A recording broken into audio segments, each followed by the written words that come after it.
আজকে আমার এখানে থাকার কথা ছিল না, আমার এখানে দাঁড়িয়ে বক্তব্য রাখারও কথা ছিল না। আমার মরহুম বাবা সালাউদ্দিন কাদের চৌধুরী, ওনাকে মিথ্যা মামলায় হত্যা করা হয়, আর সেই কারণে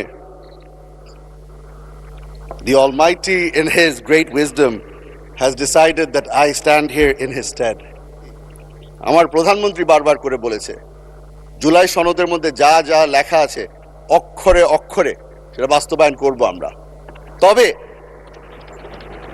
আমার বিরোধী দলের বন্ধুরা যেটা বিশ্বাস করতে রাজি না, হয়তো এত বছর নির্যাতিত হওয়ার কারণে তারা এখন আর কাউকে বিশ্বাস করে না।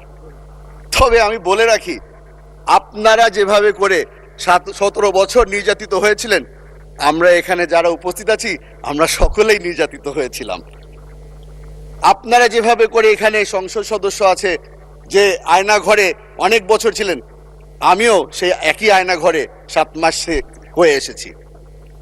বেশ লম্বা জার্নি ছিল আয়না ঘর থেকে এই সংসদ পর্যন্ত। আশা করি আমার উপরে তারা ভরসা রাখবে।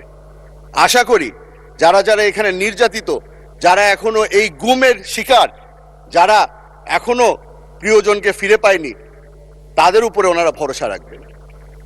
আমরা একটা নতুন জিনিস দেখতে পেলাম। প্রথমবারের মতো আমার প্রধানমন্ত্রী একদিনের মাথায় এই সংসদে দাঁড়িয়ে বলল, আপনারা আপনাদের সাহায্যের হাত বাড়িয়েছেন, আমরা সেই সাহায্য চাই। সঙ্গে সঙ্গে কমিটি গঠন করে দেওয়া হলো।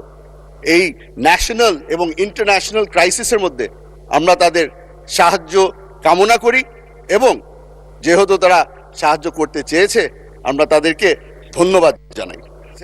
অনেক দিন ধরে এখানে বক্তৃতা দেই না বলে আমার এলাকার মানুষরা মনে করেছিল আমার মাইকটা হয়তো নষ্ট।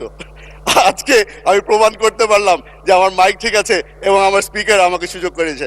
ধন্যবাদ মাননীয় স্পিকার। আপনার পিতা সালাউদ্দিন কাদের চৌধুরী একজন বিশিষ্ট পার্লামেন্টারিয়ান ছিলেন। আমরা আশা করছি সুনামের দিক থেকে আপনি তাকেও অতিক্রম করে যাবেন এক সময়।